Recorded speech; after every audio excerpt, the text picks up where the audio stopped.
এটা আমার মেজ ভাইয়ের কাকি শাশুড়ির মৃত্যুকে নিয়ে ঘটনা। তারা আমাদের পাশের জেলাতেই থাকেন, কারণবশত জেলাটার নামটা বললাম না। মূল ঘটনায় যাবার আগে কিছু কথা বলে রাখি। আমাদের হিন্দুদের মৃত ব্যক্তিকে যারা শ্মশানে নিয়ে যায় তাদেরকে কাঠোরে বলে। আর আমাদের মারা যাওয়ার 11 দিন থেকে শ্রাদ্ধের বিভিন্ন আনুষ্ঠানিকতা আরম্ভ হয়। 12তম দিনে মহাভোজের আয়োজন হয় এবং 13তম দিনে কীর্তন ও প্রার্থনা হয়। আর মহাভোজের দিন মৃত ব্যক্তির আত্মার উদ্দেশ্যে নিমন্ত্রণ করা হয়। ঘটনাটি ঘটে 10 নভেম্বর 2017 তারিখ শুক্রবার। মৃত ব্যক্তির ছিল নানান ব্যাধি, যেমন কিডনি নষ্ট হয়ে যায়, গ্যাসের সমস্যা, তার শরীরের ভেতরে অধিকাংশ জিনিসই নষ্ট হয়ে যায়, আরো অনেক সমস্যা যা ডাক্তারের হাতের বাইরে চলে যায়। আমরা সবাই জানতাম যে তার মৃত্যু অবধারিত। একটু বলে রাখি, তাকে বারান্দায় একটি খাটে থাকতে দেয়া হতো এবং সাথে বাড়ির অন্য সদস্যরাও থাকতো। হঠাৎ 10 তারিখ সকালে তিনি পরলোক গমন করেন। সমস্ত বাড়িতে এক অন্যরকম পরিবেশ। দূর দূর থেকে আত্মীয় স্বজনরা বাড়িতে এসে জমা হচ্ছেন। যথারীতি সব কাজ শেষে তাকে শ্মশানে নিয়ে সমাধিস্থ করা হয়। বাড়িতে আস্তে আস্তে লোকের সংখ্যাও কমে যায়। চারিদিকে থমথমে পরিবেশ। কেবল তার মেয়েরা মায়ের শোকে আর্তনাদ করছে। মৃত ব্যক্তি মারা যাবার আগে তার বোনকে আসতে বলেছিলেন দেখবে বলে, হয়তো কোনো কারণে সে আসতে পারেনি, কিন্তু মারা যাবার পর সে এসেছিল। সেদিন রাতে ওই খাটেই তার বোন এবং মেয়ে ঘুমায়। এত সময় সব ঠিকঠাক চলছিল। রাত বেড়ে ঘড়ির কাঁটা যখন আনুমানিক 2টার দিকে, তখন হঠাৎ ঘরের চালে খুব জোরে সোরে একটা আওয়াজ হলো, যেন কেউ চালে ইট মারছে। এতে মোটামুটি সবাই জেগে গেছে, কিন্তু সবাই যে যার মতো চুপ করে শুয়ে থাকে। ওই আওয়াজটাকে কেন্দ্র করে সবাই কেমন যেন ভীত হয়ে যায়। ঠিক তখন থেকেই আরম্ভ হয় অস্বাভাবিক ঘটনা। প্রথমে বারান্দায় শোয়া সেই বোনের গায়ের থেকে আপনা আপনি কম্বল বারবার পড়ে যাচ্ছে। কেমন যেন অন্যরকম অনুভূতি হচ্ছে তার। বোনটি এবার হঠাৎ করে খেয়াল করে দেখে যে অন্ধকারে কেমন যেন মানুষের আকৃতি তার কম্বল ধরে টানছে। ভয়ে তার গলা থেকে কোনো আওয়াজ বের হচ্ছে না। অনেক চেষ্টা করেও সে কিছুই করতে পারছে না। এক পর্যায়ে ওই আকৃতিটা কম্বল দিয়ে তার গলা চেপে ধরেছে। ঠিক তখনই সে যা দেখে, তার জন্য সে প্রস্তুত ছিল না। সে দেখে যে তারই মারা যাওয়া বোন পুরো সুস্থ অবস্থায় তাকে গলা টিপে ধরেছে এবং প্রচন্ড অন্ধকারে তার ওপর চাপ দিচ্ছে। আর কিছু সময় এভাবে থাকলে হয়তো তাকে আর জীবিত ফেরত পেতাম না। এমন সময় থাকা অন্য মহিলাটির গায়ে তার হাতের স্পর্শ করলে সে কিছুটা স্বাভাবিক হয়। তার সাথে এ পর্যন্ত তার পাশে মৃত ব্যক্তির এক মেয়ে তখনও ঘুমাচ্ছিল। এবার তার কাছে ওই আকৃতিটা যেয়ে বসে এবং তার মাথায় হাত বুলায়। যে মৃত ব্যক্তির বোন অসাড় হয়ে দেখে, কিন্তু সে কিছুই বলতে পারে না বা করতে পারে না। এটাও বলে রাখা ভালো যে ওই মহিলা তার ছেলে মেয়েদের খুব ভালোবাসত। তিনি নিজের ঔষধের টাকা দিয়ে ছেলে মেয়ের বউয়ের জন্য গয়না বানিয়েছিলেন। তারপর থেকে বাড়িতে সবসময় থমথমে পরিবেশ থাকত। ঘটনা এখানেই শেষ হয়নি। এবার আরো রোমাঞ্চকর কিছু ঘটনা ঘটে। এবার শ্রাদ্ধের দিন বাড়ি ভর্তি সব লোকজন নিয়ম অনুসারে সব কাঠুরেদেরকে নিমন্ত্রণ করে মহাভোজে অংশগ্রহণ করার জন্য। আর সেই সাথে ওই মৃত ব্যক্তি ও অন্য প্রয়াত ব্যক্তিদের নিমন্ত্রণ করা হয়েছে। তাদেরকে সময় দেওয়া হয়েছে রাত 9টার সময়। রাত 8:30 মধ্যে সব কাঠুরে চলে যায়। খাবার পরিবেশন করা শেষ। মৃত ব্যক্তির এক জামাই উপহাস করে বলে, আরে মরা মানুষ কি কখনো খেতে আসে নাকি? আচ্ছা, আমি আজ দেখব কিভাবে ও এসে ভাত খায়। বেশ কিছু সময় পর সবকিছু ভালোই চলছিল। আস্তে আস্তে ঘড়ির কাঁটা 9টার কাছে পৌঁছায়। এবার বাড়ির পরিস্থিতি পাল্টে যেতে আরম্ভ করলো। ওই জামাই খেতে বসেছে, এমন সময় হঠাৎ তার পেছনে খুব জোরে একটা আওয়াজ হয়। কিন্তু অবাক করা বিষয়, আওয়াজটা যে কিসের তা কেউ আবিষ্কার করতে পারল না। এবার বাড়ির এক পাশ থেকে কেমন যেন গোঙানোর শব্দ আসছে। ক্রমশ আওয়াজটা বেড়েই চলছে। আস্তে আস্তে আওয়াজটা অনেকে একসাথে ঝগড়া করলে যেমনটা হয় তেমন মনে হচ্ছে, এবং একসাথে অনেকগুলো কুকুর যেন আওয়াজ করছে। সেখানে মাত্র একটি কুকুর ছিল এবং সেটা সবার সামনেই বসা ছিল। ওই কুকুরটাও ভয়ে ওই দিকে যাচ্ছে না। এবার রাত 9টা বাজে। সবাই খাবার দাবার খাওয়ার জন্য প্রার্থনা করে খেতে আরম্ভ করে। ঠিক তখনই সব আওয়াজ থেমে গেল। এবার যা আরম্ভ হলো, ওই পাশ থেকে সেখানে নিমন্ত্রণ করা হয়েছে সেখান থেকে কিছু অস্বাভাবিক শব্দ শোনা যাচ্ছে। অনেকটা মাংসের হাড় চিবানোর শব্দ, কটর মটর। সবাই এই শব্দ শুনতে পারছিল। তখন মৃত ব্যক্তির স্বামী ভাবে যে আসলে এটা কিসের আওয়াজ, সত্যিই কি সে এসে খাবে? তো তিনি ওই পাশে আস্তে আস্তে করে দূর থেকে তাকায়। তাকানোর পর সে যে দেখে, আমাদের সবাইকে হতবাক করে দেয়। সে তার মৃত স্ত্রীকে দেখতে পায় এবং সে সেখানে খেতে বসেছে। সেখানে মৃত ব্যক্তিকে নিমন্ত্রণ করা হয়েছিল সেখানে, এবং এটা তিনি শুধু দেখেননি, বাড়ির অন্য লোকেরাও দেখে এবং বাড়িতে যত লোক ছিল তারা সবাই প্রচন্ডভাবে ভয় পেয়ে যায়। এভাবে বিভিন্ন ভীতিকর পরিবেশের মধ্য দিয়ে কাটে সারা রাত। তারপর থেকে আর তেমন কিছু ঘটেনি। এখন পর্যন্ত সবই ঠিকঠাক আছে। মৃত ব্যক্তির আসার প্রমাণ পাওয়ার জন্য ওই জায়গায় পাতলা করে মাটির প্রলেপ দেওয়া হয়, যাতে কেউ আসলে তার পায়ের ছাপ পড়ে যাবে। পরের দিন সেখানে পায়ের ছাপ পাওয়া যায়, মানুষের মতো পরিপাটি হয়ে খাওয়া ও অনেক নমুনাও পাওয়া যায়। এবং আমি নিজে না থাকলে হয়তো কখনো বিশ্বাস করতাম না এটা তাদের বাড়ির মধ্যে ঘটে যাওয়া ঘটনা।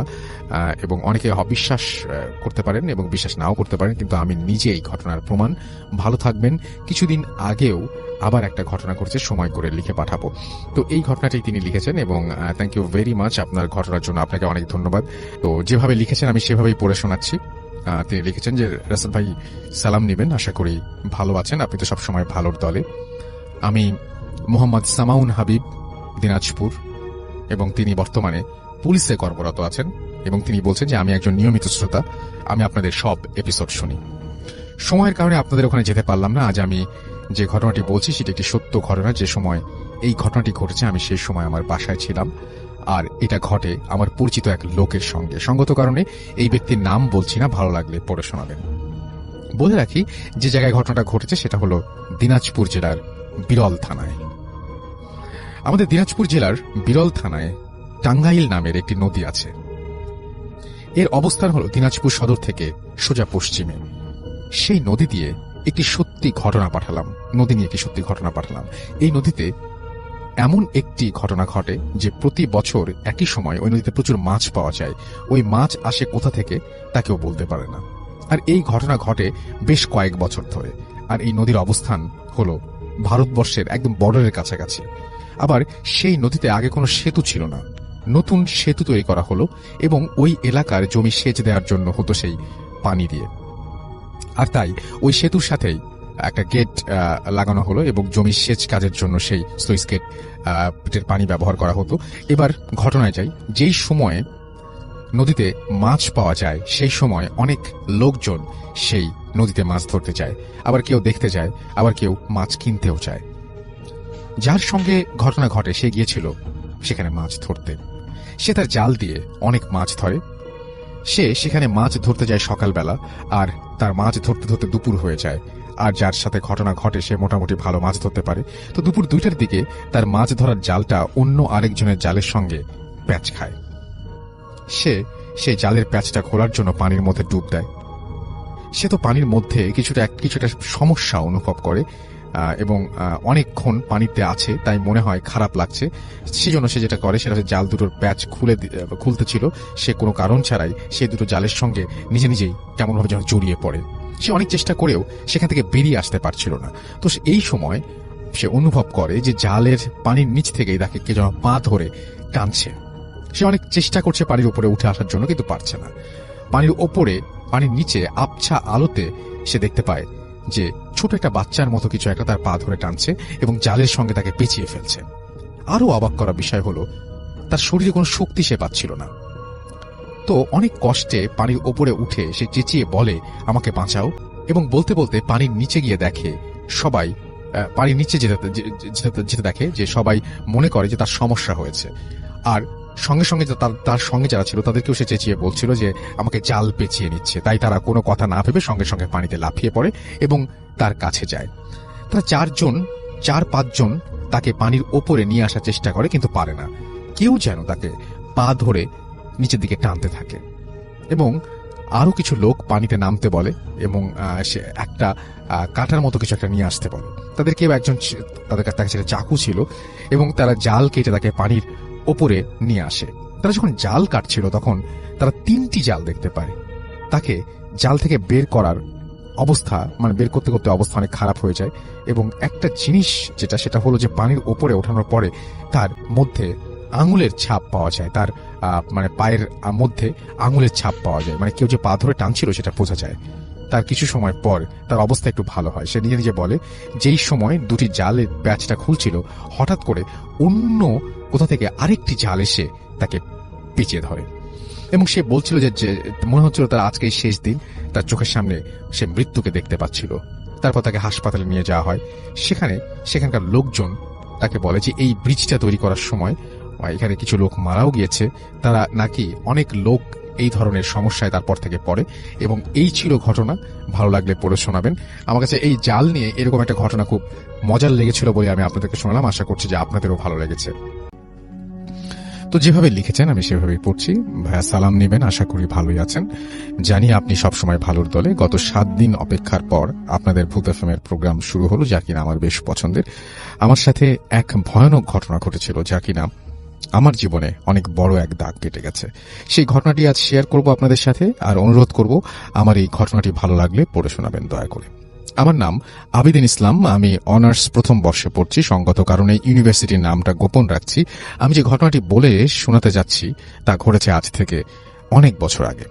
তখন আমার বয়স 10-এর মতো। আমরা থাকতাম মানিকগঞ্জে মাগুরাইল গ্রামে। ছোটবেলায় আমি যখন আমার মায়ের গর্ভে ছিলাম, ঠিক তখন আমার মায়ের সাথে এক অদ্ভুত ঘটনা ঘটেছিল। তারপর থেকে আমার জীবনটা কেমন যেন বদলে যায়।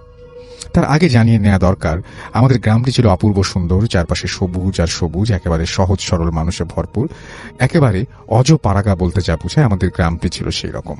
আমরা যখন অনেক ছোট তখন দেখেছি বিদ্যুতের ছিটে ফোটাও সেই গ্রামে নেই। সন্ধ্যার পরপরই যে যার ঘরে খিল লাগিয়ে বসে পড়ত। রাত 7টা-8টা বাজা মানেই গভীর অন্ধকার রাত। আমি যখন মায়ের গর্ভে, সেদিন ছিল শনিবার, যথারীতি পানি আনার জন্য ঠিক সন্ধ্যা 7টার সময় মা বের হন ঘর থেকে পানি আনার জন্য। যদিও ওই অবস্থাতে মার ঘর থেকে বের হওয়া নিষেধ ছিল, কিন্তু আশেপাশে কেউ না থাকাতে মাকে পানি আনতে হয় এবং সেটার জন্য সে বের হয়ে যায়। এবং আমাদের যে কলটি ছিল আশেপাশে ছিল তা বেশ দূরে এবং বাড়ির একদম শেষ প্রান্তে বলা চলে। কলের পাশেই ছিল একটা কুয়া। গ্রীষ্মকালে সেই কুয়ার পানি এতটাই নিচে থাকতো যে মার জন্য সেখান থেকে পানি তোলা ছিল কষ্টকর। তাই মা কল থেকেই পানি আনতে যায়। আর কলটি ছিল একটি বিশাল হিজল গাছের নিচে। মা যখন পানি ভরছিল তখন ঘুটঘুটে অন্ধকার চারপাশে। হঠাৎ করে কি হলো, মার মনে হলো যে কি যেন ফিকফিক করে হাসছে ঠিক হিজল গাছের গোড়ায় বসে। গভীর কালো অন্ধকারে সেই হাসি মার শরীরের রক্তে যেন হিম শীতল করে দিল। কিছু বুঝে ওঠার আগেই মা তাকালেন হিজল গাছের গোড়ায়। খুব অবাক হয়ে দেখলেন ছোট একটা শিশু অদ্ভুতভাবে হাসছে মার দিকে তাকিয়ে। মা ভাবলেন হয়তো পাড়ারই কারো ছেলে হবে। এই সময় এইখানে কোথা থেকে আসলো এই শিশু? মা ডাকলেন, এই ছেলে, এই ছেলে, কোথায় বাড়ি তোমার? কিন্তু ছেলেটা কোনো কথাই বলল না। এরপর মা যা দেখলেন তার জন্য তিনি মোটেও প্রস্তুত ছিলেন না। তিনি দেখলেন যে হঠাৎ করে ছেলেটা একটা ভয়াল দর্শন রূপ ধারণ করলো, এবং তা দেখে মা সেখানে জ্ঞান হারান। তারপর মাকে বাড়ির সবাই খুঁজে না পেয়ে কলের পাড়ে যান এবং সেখানে অচেতন অবস্থায় খুঁজে পান। মূলত এটাই ছিল আমার জন্মের আগের ঘটনা। এরপর জন্মের পর শুনেছি আমি নাকি সবসময় ওপরের দিকে তাকিয়ে থাকতাম। সবাই বলতো টেরায় ধরেছে। অনেক কবিরাজ দেখানো হয়েছিল আমাকে। ছেলেবেলা থেকেই আমার গলায় গন্ডা খানিক তাবিজ ঝুলত।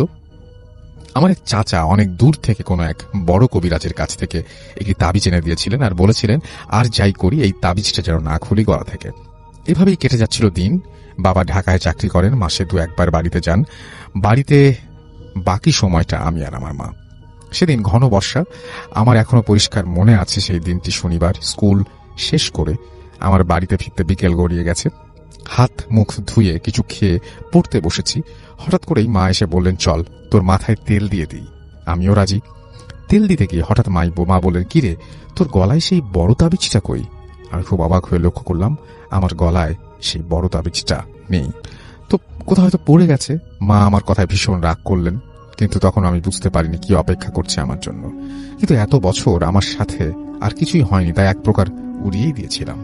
রাত ঠিক 12টা কি 1টা হবে। বাবা না আসলে আমি মূলত মার সঙ্গেই ঘুমাই, কিন্তু সেদিন কি মনে করে আমি আমার ঘরেই ঘুমিয়েছিলাম। ঘুটঘুটে কালো মিশমিশে অন্ধকার।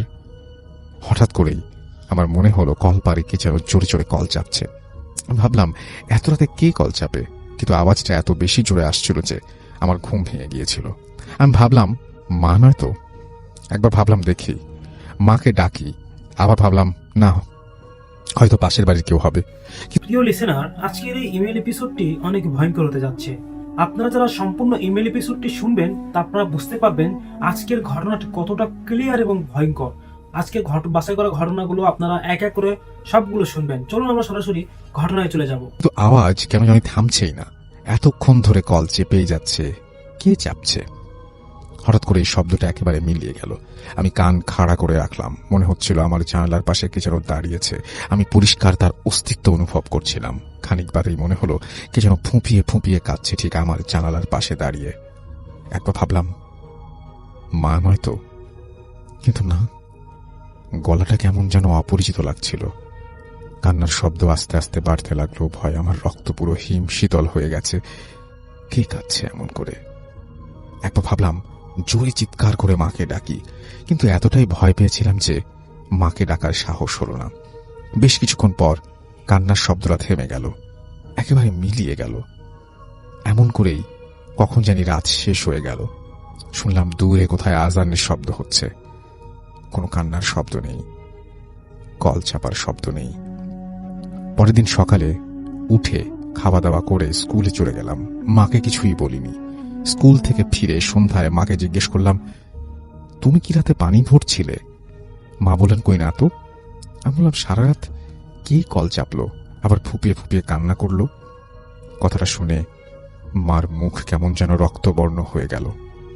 তিনি ঠাঁই দাঁড়িয়ে রইলেন আমার দিকে তাকিয়ে, আর বললেন, আজ রাতে তুই আমার সাথে ঘুমাবি। আমি বললাম, ঠিক আছে। রাতে যখন আমি খেতে বসেছি ঠিক তখনই হঠাৎ করে বাবা যেন কোথা থেকে আসলেন, যদিও বাবার আসার কথা না। বলেন, ঢাকায় কি যেন একটা ঝামেলা হয়েছে, গন্ডগোল, অফিস বন্ধ থাকবে, তাই চলে এসেছেন। মনে হলো আমি যেন ধরে প্রাণ ফিরে পেয়েছি। যাক, বাবা চলে এসেছে। বাবা যেহেতু চলে এসেছে, অজ্ঞতা আমাকে আমার রুমে ঘুমাতে হবে রাতে। কিন্তু চিন্তা করে আবারও ভয় লাগলো, কিছু হবে না তো। এসব ভাবতে ভাবতে কখন যেন ঘুমিয়ে পড়েছিলাম। হঠাৎ করেই রাতে সেই কান্নার শব্দ, ঠিক জানালার পাশে কি যেন কাঁদছে। আস্তে করে বললাম, কে কাঁদে? কিন্তু কোনো শব্দ নেই। মনে হচ্ছিল যে মানুষটি কাঁদছে বুঝি তার অনেক কষ্ট। খানিক পরেই আমার পুরো ঘরটা কেমন একটা মোটকা গন্ধে ভরে গেল। মনে হলো কি যেন একটা আমার ঘরে এইমাত্র ঢুকেছে। গন্ধটা এত তীব্র ছিল, মনে হচ্ছিল আমার নাড়ি ভুড়ি সব মুখ দিয়ে বেরিয়ে আসবে বমির সাথে। আস্তে আস্তে একটা ভয় আমাকে ঘিরে ধরল। কেন যেন মনে হচ্ছিল একটা কিছু হতে চলেছে, যা অত্যন্ত ভয়ঙ্কর। কান্নার শব্দটা কেমন আস্তে আস্তে আবারও মিলিয়ে গেল, কিন্তু গন্ধটা আরো বাড়তে লাগলো। মনে হচ্ছিল আমার খাটের নিচে কি যেন একটা খুব দ্রুত এপাশ থেকে ওপাশে চলে যাচ্ছে। ভয় তখন আমার রক্ত পুরো হিম শীতল হয়ে গেছে। যদিও তখন গ্রীষ্মকাল ছিল, কিন্তু শীতে মনে হচ্ছিল আমার সবগুলি পশম দাঁড়িয়ে গেছে। আমি কাঁথাটা ভালো করে জড়িয়ে নিঃশ্বাস বন্ধ করে অপেক্ষা করছিলাম কি ঘটে চলেছে তার শেষ দেখার জন্য। বেশ কয়েকবার মাকে চিৎকার করে ডাকতে চাইলাম, কিন্তু গলা দিয়ে তখন কোনো শব্দই বের হচ্ছিল না। হঠাৎ করে অনুভব করলাম খুব শীতল কিছু একটা আস্তে আস্তে আমার পায়ের কাছে এসে বসলো। মনে হচ্ছিল বরফের তৈরি কোনো হাত আস্তে আস্তে আমার পায়ের ওপর চেপে বসছে। হাতটা এতটাই শীতল ছিল, ঠিক যেন মনে হচ্ছিল কোনো মৃত মানুষের হাত। আর হাতটা আস্তে আস্তে চেপে বসতে লাগলো আমার পায়ের ওপর। মনে হচ্ছিল আমায় টেনে হিঁচড়ে নামিয়ে নিয়ে যাবে খাটের নিচে। এভাবে কতক্ষণ ছিলাম আমার মনে নেই। হঠাৎ করে জ্ঞান হারাই। এরপর যখন আমার জ্ঞান ফেরে তখন আমি আমার বাবার কোলে, পুরো বাড়ি ভর্তি মানুষ। যদিও রাত তখন প্রায় 3টা কি 3:30 মতো বাজে। পরে শুনেছি আমার গুঙানির মতন শব্দ শুনে প্রথমে উঠে আসে মা, তারপর বাবা। যদিও পুরো ঘরে তারা কিছুই খুঁজে পাননি, কিন্তু খুব অবাক হয়ে লক্ষ্য করেন আমার বাবা আমার বাঁ পায়ের ওপরে 5টি বড় আঙুলের দাগ। এমনভাবে বসেছিল সেই দাগ, প্রায় 1 সপ্তাহ স্থায়ী ছিল। আমার পা সেই জায়গা প্রথমে লাল, পরে কালচে হয়ে যায়। তার পরপরই বাবা আমায় মামা বাড়ি নিয়ে যান। তার ঠিক 2 বছর 2-1 বাদে বাবা আমাকে নতুন বাড়ি সাভারে নিয়ে আসেন।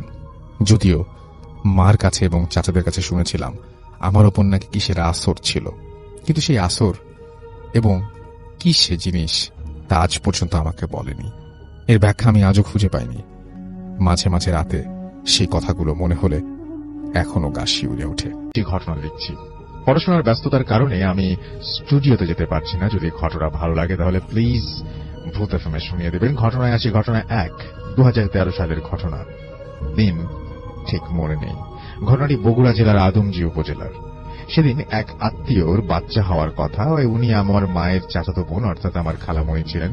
তখন আমি, আমার নানি, বাড়ির লোকজন গ্রামে ছিলাম। গ্রামের নাম পুশিন্দা সর্দার পাড়া।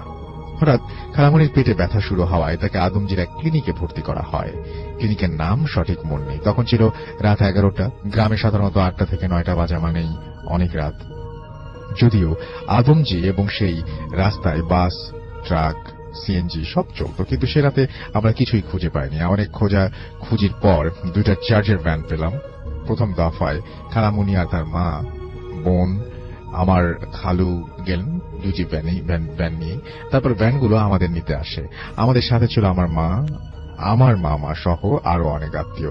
তারপর আমরা প্রায় রাত 12:30টায় পৌঁছাই। অনেক অপেক্ষা করার পর খবর পেলাম আমার খালামুনির ছেলে সন্তান হয়েছে।